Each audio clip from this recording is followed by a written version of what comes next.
Magandang araw. Simulan natin ang bagong kwentong kababalaghan na may kinalaman sa kulam. Mangyaring mag-subscribe po sa ating channel sa mga bagong video updates. Salamat po. Kabanata 1, Pagdating sa Baryo San Isidro. Mainit ang sikat ng araw nang bumaba ang van sa harap ng maliit na waiting shed sa Baryo San Isidro. 5 estudyante mula sa Maynila ang lumabas, sina Eli, Mara, Renz, Joy, at Carlo, lahat ay mula sa kursong antropolohiya sa isang kilalang pamantasan. Kasama rin nila ang kanilang guro, si Prof. Liza, na siyang nagsimula ng proyekto para sa dokumentasyon ng mga lumang paniniwala at ritual ng mga probinsya. Welcome to San Isidro, sabi ni Prof. Liza habang inaayos ang kanyang sombrero. 2 linggo tayo rito. Gamitin niyo ang mga mata, tenga, at puso. Ang mga kwento rito, totoo man o hindi, ay bahagi ng kanilang kultura. Habang pinagmamasdan ni Eli ang paligid, napansin niyang kakaiba ang baryo. Tahimik masyado. Walang masyadong tao sa kalsada, at tila laging may matang nakatingin mula sa bintana. Sa di kalayuan, tanaw ang mga palayan at ang malawak na bukirin, at sa dulo nito, may nakatirik na lumang bahay, kulay abong kahoy na tila nilulumot na ng panahon. Kanino yung bahay na yon? Tanong ni Eli, na tila di maalis ang tingin. Sagot ng tricycle driver na sumundo sa kanila, huwag kayong pupunta riyan. Walang nakatira riyan pero gabi-gabi may ilaw na bumubukas. Napatingin sila sa isa't isa. Napangiti si Renz. Uy, horror vibes agad . Magandang backdrop yan para sa project natin. Ngunit walang natawa. Lalo na si Eli, na simula pa lang ay may nararamdamang hindi niya maipaliwanag. Pagdating nila sa bahay na tutuluyan, isang lumang bahay kubo na inayos para sa mga bisita, agad nilang inihanda ang kanilang mga gamit. Bawat isa ay binigyan ng host family na pansamantalang tutuluyan. Pero dahil kulang ang kwarto, nagpresenta si Eli na tumuloy sa isang bakanteng bahay sa bukid na sinabing safe naman pero bihirang tinitirahan. Wala bang tao talaga roon? Tanong ni Mara, halatang alanganin. Meron dati, sabi ni Aling Sabel, isang matandang babae na lumapit sa kanila. Pero matagal nang wala. Kung tutuloy ka roon iho, huwag kang magpapagabi sa labas. At kung maririnig kang kumakanta, huwag mong sundan. Natahimik ang lahat. Binaliwala ni Eli ang babala. Okay lang po ako, Nay. Sanay ako sa probinsya. Gusto ko nga yung tahimik. Naglakad siyang mag-isa patungo sa bahay sa dulo ng bukid. Paglapit niya, mas lalo niyang nakita ang kalumaan nito. Wasak na ang ilang bahagi ng dingding. May mga palatandaan ng sunog sa kisame. Ngunit malinis sa loob, parang kamakailan lang ay may nagwalis. Pagpasok niya, may mabangong amoy ng kamangyan at insenso. Nakakakilabot pero kakaiba rin ang pakiramdam, parang may nagpapa-welcome sa kanya. Inilapag niya ang kanyang bag, pinunasan ang alikabok sa lamesa, at humiga muna sa kama. Pagpikit niya, narinig niya ang mahinang boses ng babae. Halika na ni. Napadilat si Eli. Wala naman siyang kasama. Tumayo siya at tumingin sa bintana. Walang tao. Walang hangin. Pero parang may matang nakamasid sa bawat kilos niya. Hindi pa man nagtatagal, nagsisimula ng gumalaw ang gabi. Kabanata 2, ang unang gabi. Paglubog ng araw, nagsimula ng lumamig ang simoy ng hangin sa bukid. Sa kabila ng tila katahimikan ng paligid, may kakaibang bigat sa hangin na hindi maipaliwanag ni Eli. Nakatayo siya sa harap ng bintana, pinagmamasdan ang pagdilim ng kalangitan, habang unti-unting nilalamon ng anino ang kapaligiran. Habang inaayos ang kanyang gamit, napansin niya ang isang lumang aparador sa gilid ng silid.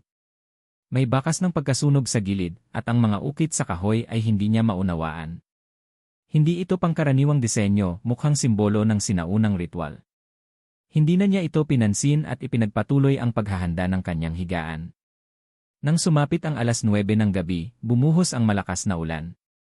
Tumitibok ng mabilis ang puso ni Eli habang pinakikinggan ang bawat patak ng ulan sa bubong. Humiga siya at pinilit matulog, ngunit hindi niya mapigil ang pagdama ng presensyang tila nakamasid. May kaluskos. Dahan-dahan siyang dumilat. Sa dilim ng silid, tanaw niya mula sa paanan ng kama ang isang bagay na gumagalaw. Maliwanag ang ilaw ng kidlat mula sa labas, at sa isang iglap, nakita niya ang isang babaeng nakaupo sa sahig, nakayuko, at tila umuungol ng paos at pabulong. Salin ang dugo, mahina nitong sambit. Napapitlag si Ellie at agad binuksan ang kanyang cellphone flashlight, ngunit pagsindi nito, wala nang babae sa kanyang paanan. Mabilis siyang tumayo at sinuyod ng liwanag ang buong silid. Wala. Puno lang ng alikabok at agyo ang paligid. Pinagpapawisan siya kahit malamig ang hangin. Nagpalingalinga siya at napansin ang mga sugat sa kanyang braso. Maliliit na galos mukhang kalmot na hindi niya naramdaman kanina. Baka nakalmot ko lang sa mga kahoy, bulong niya sa sarili. Pilit niyang pinapawi ang takot. Ngunit habang nililinis niya ito, narinig niyang muli ang kakaibang pagkanta mula sa labas ng bahay. Lalapit na dumating na ang alay. Napahawak siya sa dibdib. Ang boses ay parang bata, pero may halong basag na tinig na parang matanda. Dahan-dahan siyang lumapit sa bintana at tumingin sa labas. Sa ilalim ng ulan, nakita niya ang isang babae na nakatayo sa gitna ng bukid. Mahaba ang buhok, puting-puti ang damit at hindi natatamaan ng ulan. Nakatingin ito sa kanya pero hindi gumagalaw. Nang muling kumidlat, nawala ang babae. Kinabukasan, hindi na siya nakatulog. Bumalik siya sa sentro ng baryo, bitbit ang kanyang backpack. Halatang puyat at namumutla, sinalubong siya ni Mara at Renz sa tindahan. "Uy, anong nangyari sa'yo?" tanong ni Mara. "Parang bangungot ang itsura mo." "May nakita ako kagabi," bulong niya. "May babae sa loob ng bahay. At may sugat ako, o tingnan nyo." Ipinakita niya ang braso, at laking gulat nila nang makita ang tatlong tuwid na guhit na kulay itim. Parang may sunog sa ilalim ng balat. "Hindi yan normal," sabi ni Renz na biglang natigilan. "Baka may nakuha ka ron sa bahay." "Sinabi ko na nga ba, wag na tayong makisawsaw sa ganyang klaseng kwento," sabi ni Mara, halatang hindi nakampante. "Ellie, kailangan nating kausapin si Aling Sabel." Dinala nila si Ellie sa kubo ni Aling Sabel sa gilid ng baryo. Sa pagbukas ng pintuan, agad silang sinalubong ng amoy ng insenso at halaman. Nakaupo ang matanda sa sahig, hawak ang isang lumang baston at may mga dahon ng banaba at sambong sa kanyang palad. Tiningnan ni Aling Sabel si Ellie sa mata. "Ikinulong ka na ng bahay, Anya. Ang katawan mo ay tinandaan. Ikaw ang bagong alay."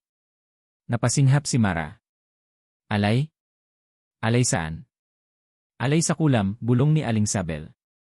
"Bawat 10 taon, ang bahay ay humihingi ng kaluluwa para manatiling sarado ang lagusan sa kabilang mundo. At ikaw, iho, ang ginising niya." Nanlamig ang buong katawan ni Ellie. "Anong dapat kong gawin?" tanong niya, nanginginig ang boses. Tumingin si Aling Sabel sa labas, sa direksyon ng bukid. "Bumalik ka ron," sabi niya. "Ngunit hindi mag-isa. Kailangan nating hanapin ang ugat ng kulam bago ito tuluyang humigop sa'yo." Kabanata 3, ang ugat ng kulam. Sa utos ni Aling Sabel, muling bumalik sina Ellie, Mara, at Renz sa bahay sa dulo ng bukid. Ngayon ay hindi na si Ellie lang ang makikisalamuha sa lugar, bitbit nila ang dasal, mga halamang proteksyon, at isang mapang kinulayan ni Aling Sabel ng pulang uling. "Hanapin niyo ito," ani Aling Sabel habang itinuturo ang maliit na bilog sa ilalim ng mapa. "Ito ang sentro ng ugat ng kulam. Hindi lang basta bahay ang tinitirhan niyo, yan ay altar. At sa ilalim niyan, may bagay na nakalibing, ang pusod ng kasamaan." Tahimik ang lahat habang naglalakad sa bukirin. Kahit tirik ang araw, tila nanunuot pa rin ang lamig sa balat ni Ellie. Sa tuwing lalapit sila sa bahay, parang mas bumibigat ang kanyang dibdib. "Sigurado ba kayo dito?" tanong ni Renz. Ang creepy ng paligid kahit maliwanag. Tahimik si Ellie. Pakiramdam niya ay inaakay siya ng kung anong di nakikitang puwersa pabalik. Hindi ito basta takot, ito'y parang tawag. Pagpasok nila sa loob ng bahay, agad na tumindi ang amoy ng usok at lumang insenso, kahit wala namang nagsisindi nito. "Dito raw sa ilalim ng altar," ani Mara habang hawak ang mapa. "Kailangan nating alisin ang kahoy sa sahig." Gamit ang isang maliit na itak at kahoy na pantukod, sinimulan nilang tanggalin ang bahagi ng sahig. Habang hinuhukay nila, tila may alingasngas ng hangin na umiikot sa paligid, parang may humihinga sa ilalim ng lupa. At sa panglimang hukay, tumama ang itak sa isang kahon, itinaas ito ni Ellie gamit ang dalang pamukpok. Lumang-luma ang kahon, yari sa itim na kahoy at may mga ukit na simbolo. "Huwag niyo munang buksan," sabi ni Mara, ngunit huli na nabuksan na ni Ellie ang takip. Bumukas ang kahon. Sa loob, naroon ang isang balot ng tela na kulay dugo. Nang buksan ito, bumungad ang isang lumang manika na yari sa buhok ng tao, may mga karayom sa dibdib, at isang maliit na banga na may laman, nangangamoy bulok na lamang loob. Lalong lumamig ang paligid. Biglang pumasok ang hangin sa loob ng bahay at sinabayan ng isang malakas na pagkidlat. At mula sa sulok, may narinig silang boses ng babae, paos, mabagal. Bakit mo ako ginising ni? Napalingon sila. Sa dilim ng sulok ng silid, nakita nila ang isang nilalang na babae, mahaba ang buhok, wala ang kalahating mukha, at ang balat ay parang sinusunog sa bawat sandaling tumitingin ka sa kanya. Takbo, sigaw ni Renz. Ngunit hindi gumagalaw si Ellie. Nakatayo lang siya, hawak ang kahon, at tila wala sa ulirat. Ellie, sigaw ni Mara habang hinahawakan siya sa balikat. Ngunit sa paghawak niya, napaso siya. Mainit ang balat ni Ellie. Hindi siya ang humahawak ng kahon, bulong ni Mara. May iba na sa kanya. Mabilis nilang binalot muli ang kahon at isinara, habang si Renz ay sumigaw ng orasyon na tinuro ni Aling Sabel sa kanila bago sila umalis. Sa ngalan ng liwanag, sa ngalan ng tubig, sa ngalan ng lupa, mula sa apoy ng kasamaan, isara ang lagusan. Umalinggaw ang boses ni Renz sa buong bahay. Sa isang iglap, naglaho ang babae sa sulok. Huminto ang hangin. Bumalik ang liwanag mula sa araw. Hinal na hinal sila. Si Ellie ay nakahandusay sa sahig, walang malay. Ngunit ang mga sugat sa kanyang braso ay tila nagbago ng hugis. Mula sa 3 tuwid na guhit, naging isang bilog na may mata sa gitna. Hindi pa tapos to, bulong ni Mara. Ang ugat ay nahanap na pero ang kulam ay buhay pa rin. Kabanata 4, ang mata sa balat. Pagkamulat ng mata ni Ellie, hindi na niya agad na aninag ang paligid. Mapuro lang liwanag at tila may usok na bumabalot sa kanyang paningin. Humihigop siya ng hangin, ngunit may sangsang itong tila pinaghalong nasunog na damo at bulok na dugo. Unti-unti siyang bumangon, ngunit biglang sumakit ang kanyang braso. Nang tignan niya ito, napakurap siya. Ang 3 guhit ay nag-iba na ng anyo, isa na itong hugis bilog na may mata sa gitna. At ang mata ay kumukurap. Napasinghap siya at napaatras. Hindi anong nangyayari sa akin. Sa di kalayuan ay narinig niya ang pamilyar na tinig ni Mara. Ellie! Gising ka na. Salamat sa Diyos. Nasa bahay na muli sila ni Aling Sabel. Nasa banig siya, balot ng kumot, habang sina Mara, Renz, at Prof. Liza ay nakaupo sa paligid niya. 2 araw kang walang malay, sabi ni Prof. Liza, puno ng pag-aalala ang tinig. Akala namin hindi ka na magigising. 2 araw, gulat niyang tanong. Tumango si Renz. Nang matapos ang orasyon ni Aling Sabel, bigla ka nalang bumagsak. Dinala ka namin rito agad. At yan, itinuro ni Renz ang marka sa balat niya, hindi pa rin nawawala. Dahan-dahang lumapit si Aling Sabel, bitbit ang isang mangkok ng langis at dinikdik na halamang gamot. Hindi na ikaw ang may-ari ng katawan mong yan, iho, anya. Binuksan mo ang kahon. Pinayagan mong tumawid ang tagabantay. Tagabantay, tanong ni Prof. Liza. Sa bawat altar ng kulam, may itinalagang kaluluwa na nagbabantay. Hindi sila basta multo. Sila ay mga nilalang na dating tao, pero sinunog at isinumpa. At kung sakaling may makialam sa sagradong bagay gaya ng kahon, hinahanap ng tagabantay ang bagong sisidlan. Lalong bumigat ang dibdib ni Ellie. Ibig mong sabihin sinasapian na ako? Hindi pa, sagot ni Aling Sabel. Ngunit papunta ka na roon. Habang buhay ang mata sa iyong laman, unti-unti nitong kukunin ang loob mo. Di mo na mamamalayan, ang utak mo ay di na sayo, ang puso mo'y tumitibok para sa kanya. Napahawak si Mara sa kamay ni Ellie. May paraan pa, di ba, Nay? Tanong niya. Tahimik si Aling Sabel. Isinawsaw niya ang isang daliri sa langis, sa kamarahang iginuhit ang isang hugis bituin sa noo ni Ellie. Agad nitong naramdaman ang hapdi, parang sinusunog ang balat niya. May paraan. Ngunit kailangang pasukin ang pinagmulan. Napatingin silang lahat sa kanya. Ang ugat ng kulam ay hindi lang ang kahon. Ang tunay na pinagmulan nito ay ang babae sa altar. Si Salvina, isang babaylan na sinunog noong panahon ng mga Kastila. Ginawan siya ng kaso ng erehiya, pinakain ng abo, at ibinaon sa ilalim ng bahay. Ngunit bago siya namatay, isinumpa niya ang buong lahi ng mga nagtaksil sa kanya. Tumindig si Ellie. Kahit nalalambot ang tuhod, determinado ang kanyang tinig.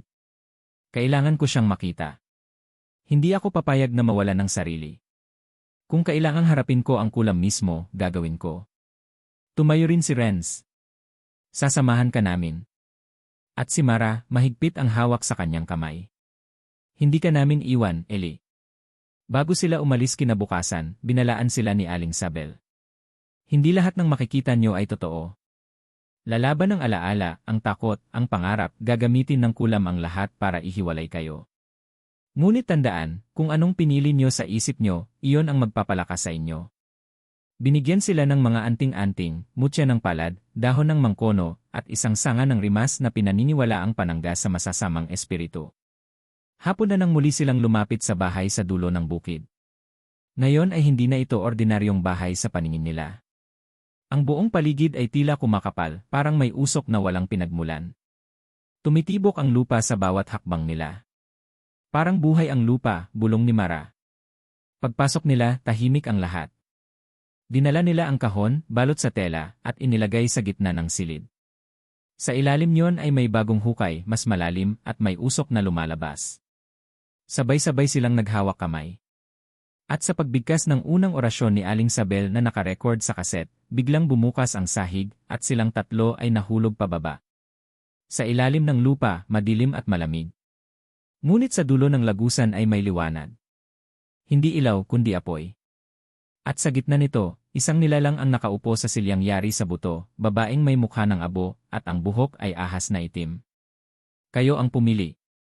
Kayo ang nagising. Kaya kayo rin ang maglalaho. Kabanata 5, Salvina. Ang pagbulusok ni Ellie, Mara, at Renz mula sa lumang bahay ay tila walang katapusan. Ang bawat segundo sa pagbagsak ay parang oras, tila sila'y nilalamon ng isang puwang na hindi bahagi ng mundo. Sa wakas, bumagsak ang kanilang mga paa sa isang malambot na lupa, ngunit hindi ito lupa na pangkaraniwan. Mainit ito sa ilalim, basa sa itim na tubig, at may amoy na hindi maipaliwanag, amoy ng luma, ng dugo, ng abo. Nasaan tayo? Tanong ni Mara habang pinipilit tumayo. Wala silang ideya kung gaano kalalim ang kanilang pinagbagsakan, ngunit ang paligid ay malinaw, isang kuweba na hugis bilog, at sa gitna nito'y may altar na gawa sa abo at buto. At doon, nakaupo siya, ang nilalang na ang pangalan ay tinawag ni Aling Sabel. Salvina. Ang kanyang mukha ay kalahating sunog, ang matay kulay pula, at ang kanyang buhok ay abot sa lupa, mukhang hibla ng uling na nabuhay. Sa bawat kibot ng kanyang labi ay may kasabay na pagkulog sa kisam ng kuweba. Kayo ba ang mga bagong mapanghimasok? Wika niya, ang boses ay parang hangin na galing sa hukay. Matagal ko nang hinihintay ang araw na may muling magbubukas ng daan. Tumayo si Ellie, nanginginig ang tuhod ngunit buo ang loob. Ayoko ng karahasan. Hindi ko ginustong buksan ang kahon. Pero ayokong mawala ang sarili ko. Ano bang gusto mo? Tiningnan siya ni Salvina. Hindi ako ang may gusto. Ang mga ninuno mo ang nagtakda ng kapalaran mo. Ang dugo mo, dugo ng mga nagkanulo sa akin. Nagkatinginan sina Renz at Mara. Anong ibig mong sabihin? Tanong ni Renz. Tumindig si Salvina. Sa kanyang pagkilos, tila umuga ang buong kuweba. Kayo, turo niya kay Ellie, ay lahi ni Kapitan Orestes, ang Kastilang nag-utos na sunugin ako ng buhay sa harap ng mga taong tinulungan ko. Isinumpa ko ang kanyang binhi na sa tuwing may papasok sa bahay na itinayo sa ibabaw ng aking mga abo, madarama niya ang sakit ko at dadanas ng pagkasira. Namilog ang mata ni Ellie. Sa isipan niya, biglang sumulpot ang lumang kwento ng kanyang lola tungkol sa mga ninuno nilang may lahing Kastila. Ikaw ang alay, Ellie, bulong ni Mara, nanginginig. Ikaw ang pinili ng kulam dahil sa dugo mong may kasaysayan. Biglang lumiwanag ang paligid, mula sa sahig, lumitaw ang mga anino ng mga bangkay, mga dating alay, mga nawawalang tao sa probinsya, mga taong pinasok ng kulam at hindi na nakabalik. Makinig kayo, sigaw ni Ellie, nilakasan ang loob. Hindi ako ang mga ninuno ko. Hindi ko sila pinili. At wala kang karapatang kunin ang buhay ko dahil sa ginawa nila. Tumawa si Salvina, ngunit may halong pangungulila. Lahat tayo ay bunga ng ating pinagmulan. Hindi mo pwedeng takasan ang ugat mo. Ngunit sumagot si Mara. Kung kaya ng kulam ang gumamit ng sumpa, kaya rin ang liwanag na putulin ito. Mabilis siyang humugot ng mutya ni Aling Sabel mula sa kanyang lieg at hinampas ito sa lupa. Biglang nagliwanag ang kuweba. Ayaw ay ng liwanag, sigaw ni Salvina, natatakpan ang kanyang mukha. Sinamantala ni Renz ang pagkakataon. Binuksan niya ang kahon ng kulam na dala nila, ngayon ay may lamang mutya, asin at langis. Pinaghalo niya ito at itinapon sa altar. Sa ngalan ng mga inusig, sa ngalan ng hustisya, putulin ang sumpa, sunugin ang ugat. Biglang nanginig ang buong kuweba. Sumigaw si Salvina, at sa huling sandali, ang kanyang katawan ay sumabog sa abo at usok. Ang mga bangkay ay nagsimulang maglaho, isa-isa, hanggang sa wala nang natira kundi katahimikan. At pagkatapos, isang liwanag ang bumalot sa paligid. Nang magmulat ng mata si Ellie, nasa loob na sila ng bahay. Ang kahon ay wala na. Ang marka sa kanyang braso ay naglaho. Wala na ang mata. Natapos na ba? Tanong niya, habang pinapahid ni Mara ang pawis sa kanyang noo. Sagot ni Renz. Wala na siya. Malaya ka na. Ngunit sa likod ng bahay, isang itim na ibon ang lumipad palayo, at sa pag-ikot nito sa langit ay narinig nila ang mahinang tinig. Ang kulam ay hindi namamatay. Lumilipat lang ng anyo. Kabanata 6, ang itim na ibon. Akala ng lahat tapos na ang bangungot. Matapos ang ritual, tuluyan nang naglaho ang mga sugat ni Ellie. Nabura ang mga marka sa kanyang balat. Nagpa siya ang grupo na pansamantalang mamahinga sa bahay ni Aling Sabel, habang iniintay ang araw ng kanilang pagbabalik sa Maynila. Ngunit sa bawat gabi, isang presensya pa rin ang gumagambala kay Ellie. Hindi na ito ang mabigat na pakiramdam na tila kinakaladkad siya ng lupa. Ito ay parang tanong na walang sagot. Isang aninong hindi mawala sa paningin kahit nakapikit. Ika-4 na gabi. Habang natutulog ang lahat, nagising si Ellie sa isang kakaibang tunog, isang pagkumpas ng pakpak. Dahan-dahan siyang lumabas ng bahay ni Aling Sabel. Tahimik ang paligid. Maliwanag ang buwan, ngunit sa likod ng kawayanan ay may nakikita siyang itim na silweta, isang ibon, ngunit masyadong malaki para sa isang uwak. Tila ito'y tao na may pakpak. Bigla itong lumipad at dumapo sa bubong ng lumang bahay sa dulo ng bukid. Kinabukasan, ikinuwento niya ito kay Aling Sabel. Hindi ka na inaalihan, iho. Pero may bakas ka pa rin, wika ng matanda. Kapag ang kulam ay binuwag, ang lakas nito ay naghahanap ng bagong sisidlan. Minsan, hayop. Minsan, anino. At minsan tao. Gusto mong sabihin hindi pa tapos, tanong ni Mara. Ang kulam ay parang usok. Hindi mo mapapatay. Kailangan mo lang harapin hanggat wala na itong masabuyan. Nagpa siya si Ellie, Mara, at Renz na muling bumalik sa lumang bahay. Hindi upang pasukin, kundi upang sunugin ito. Dala ang gas, pusporo, at asin, tumayo sila sa harap ng bahay. Hindi na ito mukhang bahay ngayon, kundi isang balat ng anino, isang sisidlang nawala ng kaluluwa. Ngunit sa kanyang harapan, naroon pa rin ang itim na ibon. Dumapo ito sa alulod, nakatitig kay Ellie. Hindi gumalaw si Ellie. Ikaw ba si Salvina? Tanong niya, mahina ang boses. Hindi sumagot ang ibon. Ngunit bumuka ang tuka nito, at mula roon ay lumabas ang isang piraso ng papel. Lumapit si Ellie. Dinampot niya ito. Isang sulat lumana ang papel, parang sulat kamay. Hindi ko ginusto ang kadiliman. Ginawa ko lang ito para hindi ako malimutan. Binalikan ko ang mga umalipusta, ngunit kinalimutan ko ang awa. Nilamon ang hangin ng ibon, at ito'y nawala, nagmistulang abo na lamang. Mula sa kanyang puso, naramdaman ni Ellie ang bigat ng lihim na dala ng kulam, hindi ito basta kasamaan, kundi alaalang hindi natanggap. Oras na para tapusin ito, wika niya. Binuhusan nila ng gas ang buong bahay. Isang huling sulyap, isang dasal para sa kapatawaran, at tuluyang sinindihan ang apoy. Mabilis na nilamon ng apoy ang bahay. Sa gitna ng halakhak ng mga lumang kahoy at sigaw ng apoy, tila narinig nilang muli ang tinig ni Salvina. Salamat at pinalayan niyo ako. Sa pagbalik nila sa Maynila, walang nagsalita sa biyahe. Ngunit alam nilang lahat may naiwan sa bukid. Isang istoryang sa wakas ay nabigyan ng hustisya. Ngunit sa isang sulok ng jeep na sinasakyan nila, may sumabit na balahibo ng itim na ibon. At sa mata ni Ellie, isang saglit na anino ang muling sumilip. Kabanata 7, mga baka sa syudad. Pagdating sa Maynila, muling binalikan ni Ellie ang kanyang normal na buhay, o pilit niyang ibinalik ito. Ang kampus, ang klase, ang mga takdang aralin, tila isang ilusyon ng katahimikan. Ngunit sa bawat araw na lumilipas, mas nararamdaman niyang may nagbago. Hindi lang sa paligid kundi sa kanya mismo. Isang araw habang naglalakad siya sa hallway ng unibersidad, may lumapit na batang hindi niya kilala. "Kuya," bulong ng bata, "may itim sa likod ng anino mo." Napalingon si Ellie. Wala namang tao sa likod. Ngunit pagtingin niya sa salamin, totoo, may itim na usok sa gilid ng kanyang refleksyon, tila sumusunod sa galaw niya. Sa gabi, panaginip muli ang dumalaw sa kanya. Isang kawayan. Isang sigaw sa dilim. Isang tinig na pabulong. Hindi pa ito tapos. Kinabukasan, agad niyang kinausap si Mara at Renz. May mali. Narito pa rin siya. Pero hindi ko na siya nararamdaman bilang Salvina. Parang iba na. Napaisip si Mara. Baka hindi na si Salvina pero ang ugat niya. Yung pinanggalingan ng kulam. Hindi ba sabi ni Aling Sabel, ang kulam ay hindi namamatay? Lumilipat lang. Pero paano siya nakasama sa atin hanggang Maynila? Tanong ni Renz. Tahimik si Ellie bago sumagot. Siguro sa akin siya nakadikit. Mula noon, nag-umpisa na ang mga kakaibang insidente.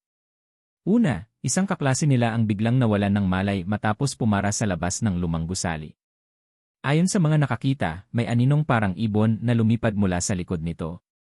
Sumunod, isa pa nilang kaibigan ang biglang napasigaw sa loob ng silid-aklatan matapos makakita ng matandang babae sa salamin na wala namang nandoon.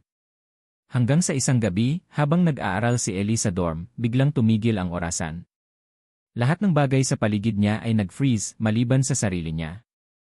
At doon, sa likod ng kanyang kwarto, nakita niyang bumukas ang pinto kahit sarado ang lahat ng bintana. May lumabas na anino. Hindi ito Salvina. Hindi ito tao. Isa itong halimaw na hinubog ng galit, takot, at alaala. Parang pinagsamang anyo ng mga kaluluwa ng mga nasawi sa kulam, parang kabuuan ng kasaysayan ng pighati. Bakit mo ako sinusundan? Sigaw ni Ellie. Sumagot ang anino, ngunit hindi sa pamamagitan ng bibig, kundi sa kanyang isipan. Ikaw ang tulay. Hindi ka lang biktima. Ikaw ang huling binhi. Kinabukasan, bumisita sila kay Aling Sabel sa Maynila, sa isang maliit na apartment kung saan siya minsang nanirahan. Matagal ko nang inaasahan ito, sambit ng matanda. Kahit nasunog na ang bahay, ang sentro ng kulam ay hindi pa napuputol. Ang pinagmulan nito ay hindi lang si Salvina, kundi ang itim na ukit, isang sinaunang marka ng kulam na minsang isinulat sa mga tao, at ngayon, isa sa inyo ang may dala.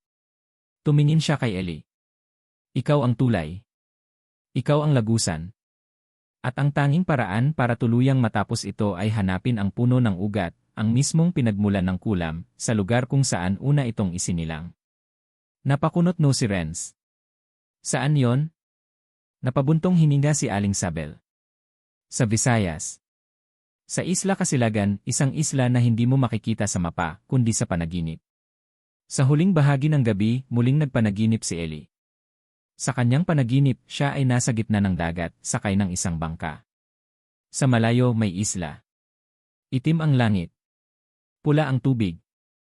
At sa gitna ng isla isang punong tuyong-tuyo, ngunit buhay ang mga ugat.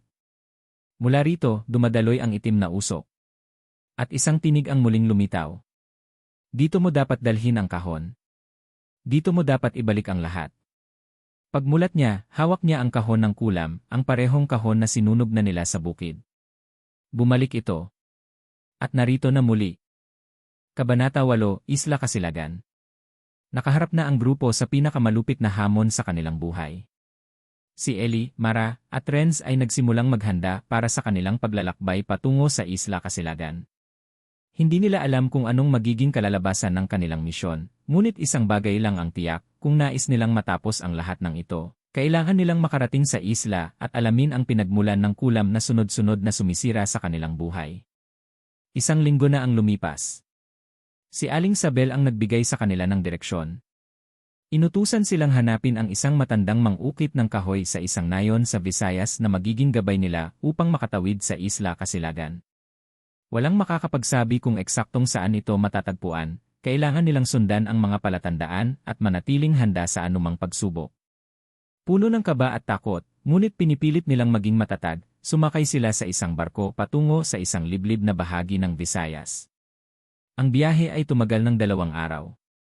Habang binabaybay nila ang dagat, hindi mapigilan ni Ellie ang mag-isip. Ang mga bangungot na tila sumusunod sa kanya ay mas tumindi pa. Ang mga anino ay patuloy na dumadaloy sa kanyang isip, mga imahe ng itim na ibon at ng punong kahoy na kanyang nakita sa kanyang panaginip. Isang gabi, habang ang barko ay naglalakbay sa karagatang madilim, napansin ni Renz na tila may isang bagay na sumusunod sa kanila. Isang kakaibang kutit ng ilaw sa malayo. Ang mga ilaw ay tila mga mata ng isang nilalang na hindi nila kayang makita ng buo. Hindi ba't parang may sumusunod sa atin? Tanong ni Renz, ang boses ay may kabang naramdaman. Mabilis na tumingin si Mara sa dilim. Walang mali sa aking mga mata, pero baka tayo nga ay sinusundan. Nagkatinginan sila, ngunit walang isa man sa kanila ang makapagsabi kung ano talaga ang nangyayari. Pagkatapos ng ilang araw, nakarating sila sa isang liblib na puk sa baybayin. Naroroon ang matandang mang-ukit ng kahoy, si Mang Mariano, isang matandang lalaki na may mahabang puting balbas at mata na tila puno ng mga lihim. Si Mang Mariano ay isang taong hindi nasasabihan ng ibang tao. Laging mag-isa. Ngunit nang makita siya ni Aling Sabel, ang matanda ay tila nakaramdam ng isang kakaibang koneksyon sa kanya. Sila ang mga pinili, wika ni Aling Sabel. Tinutulungan sila ng kanilang kapalaran. Salamat sa pagtanggap sa amin, Mang Mariano, sabi ni Ellie na may hawak ng kahon. Nais naming makarating sa Isla Kasilagan. Kailangan namin ng gabay upang matukoy ang pinagmulan ng kulam na nag-ugnay sa amin. Nagpatuloy si Mang Mariano, Isla Kasilagan wala nang nakakatagal doon. Ang mga kaluluwa ng mga tao sa lugar na yan ay naging bahagi ng gabay na kailangan ng kulam. Ngunit paano tayo makararating doon? Tanong ni Mara. Inilabas ni Mang Mariano ang isang sinaunang hagdan na yari sa kahoy. Ang mga hagdang iyon ay inukit sa matandang puno ng kawayan, at may nakaukit na mga simbolo ng mga sinaunang wika. Dito, wika ni Mang Mariano, ay may daan na matatagpuan lamang ng mga pinili. Isunod ang bawat hakbang. At huwag magmadali. Ang mga palatandaan sa hagdang kahoy ay nagturo sa kanila sa isang liwasang walang mga tao. Sa liwanag ng buwan, nakita nila ang isang matandang templo na mistulang itinayo ng wala sa kalendaryo. Ang mga dingding ng templo ay puno ng mga misteryosong guhit, at sa gitna ng templo, mayroong isang punong kahoy na ang ugat ay umabot sa buong paligid, na parabang sumisipsip ng lahat ng enerhiya. Ang punong iyon ay ang mismong pinagmulan ng kulam. Pinagmulan ng lahat ng ito, bulong ni Mang Mariano. Ang ugat ng punong ito ay nagtago ng mga lihim. At kapag naabot mo ang puso ng puno, doon mo matutuklasan ang tunay na nagbigay ng lakas sa kulam. Ngunit habang sila ay papalapit, naramdaman ni Ellie ang isang hindi maipaliwanag na puwersa. Para siyang pinipilit sumama ng ugat ng puno. Dahil ikaw ang tulay, wika ni Mang Mariano, ikaw ang susi sa pag-aalis ng sumpang ito. Ngunit ang pagkatalo ng kulam ay nangangahulugang pagkaputol ng ugat ng lahat ng kaluluwa sa isla. Habang ang puno ay tila nag-aanyaya kay Ellie, naramdaman niyang ang anino na matagal nang nag-aabang ay muling lumapit, ang itim na ibon ay lumipad papunta sa kanya. Ang kulam ay hindi kayang tanggalin ng basta-basta, wika ng ibon, na ngayon ay naging isang nilalang na may pakpak ng mga kaluluwa ng mga namatay. Kailangan mong magdesisyon, alisin ang sumpa, o tanggapin na ikaw na ang magiging susunod na bahagi ng aming kaluluwa. Kabanata 9, Pagpili ng kaluluwa.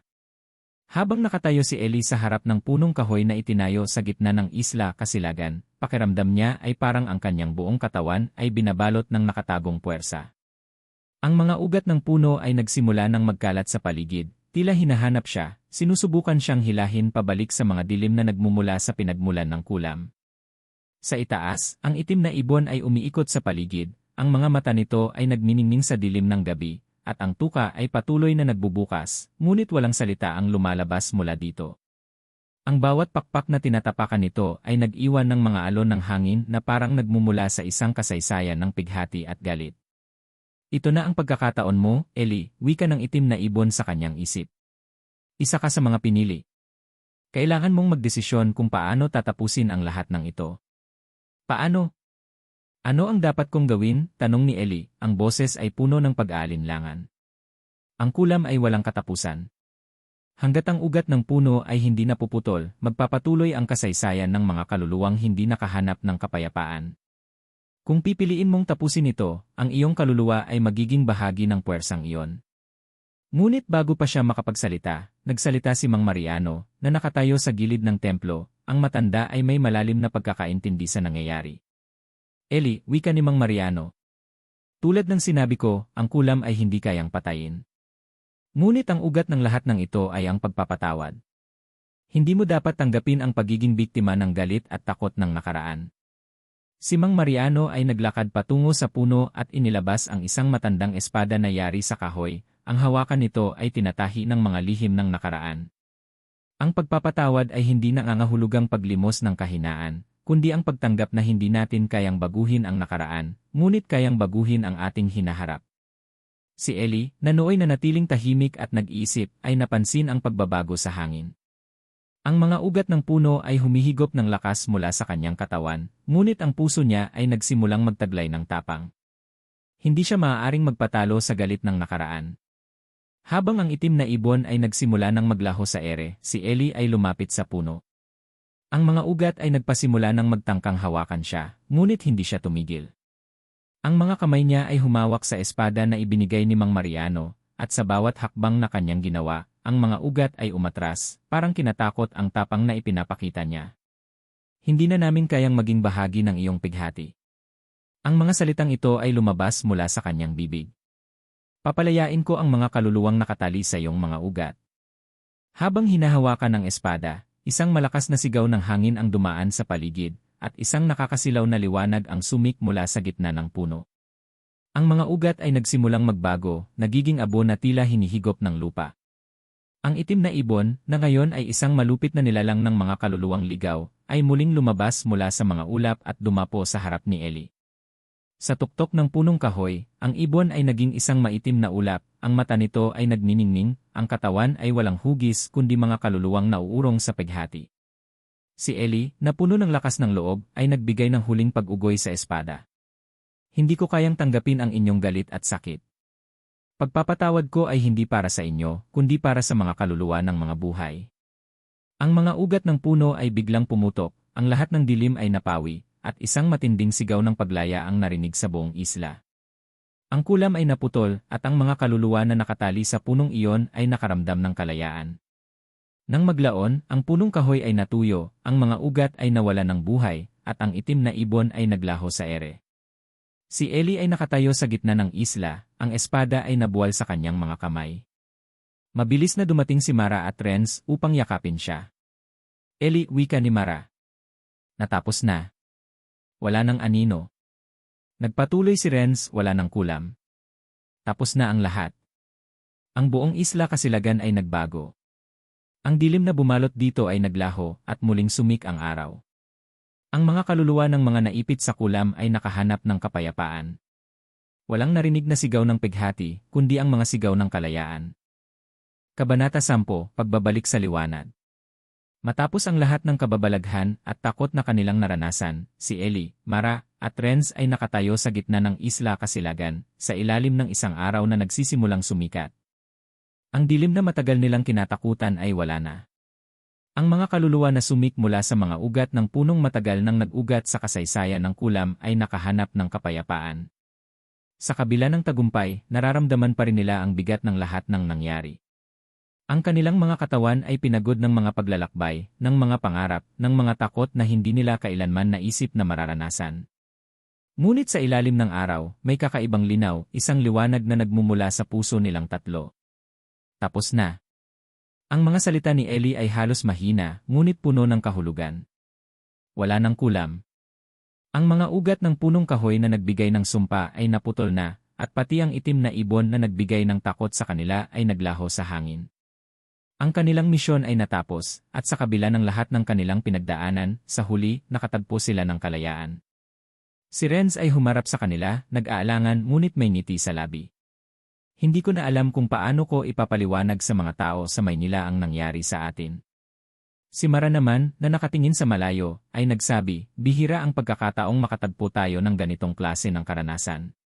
Siguro nga, ang mga bagay na hindi natin nakikita ay may mas malalim na dahilan. Tinutulungan tayo nitong makita ang kahulugan ng buhay, ng takot, at ng pagpapatawad. Nang bumalik sila sa Maynila, lahat ay nagsimula ng magbago. Ang buhay na kanilang iniwan ay tila isang panaginip, isang bahagi ng kanilang nakaraan na hindi na muling babalik. Ang kanilang mga mata ay may mas malinaw na pananaw. Alam nilang muling magsisimula. Walang dapat ipagtakot. Si Ellie ay dumaan sa mga pook na dati ay nagbibigay sa kanya ng takot, sa mga makukulay na pook sa syudad, sa mga mata ng mga tao na tila hindi nila nakikita ang lahat ng nararamdaman nila.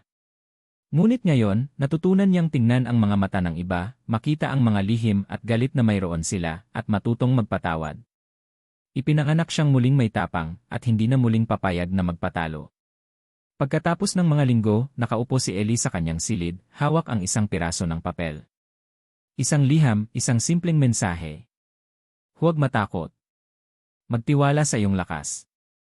Nais niyang magpasalamat sa mga alaalang iniwan sa kanya ng Isla Kasilagan. Wala nang takot na maghihirap pa. Sa kabila ng lahat ng pagkalito at pag-aalinlangan, natutunan niyang ang pinakamahalaga ay hindi ang pagpapatawad sa mga kasalanan ng iba, kundi ang pagpapatawad sa sarili at sa mga bagay na hindi mo kayang kontrolin. Si Mara at Renz ay patuloy sa kanilang buhay sa Maynila. Si Mara ay nagpatuloy sa kanyang pagsusulat, at si Renz ay pinalawak ang kanyang mga pananaw sa mundo ng sining. Natutunan nilang tanggapin ang kanilang mga karanasan, at hindi na sila muling maghahanap ng mga sagot sa mga bagay na hindi nila kayang unawain.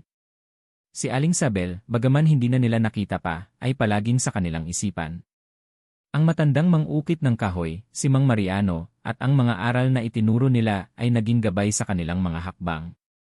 Nais nilang magpasalamat sa kanila, ngunit alam nilang hindi na kailangan ng pasasalamat.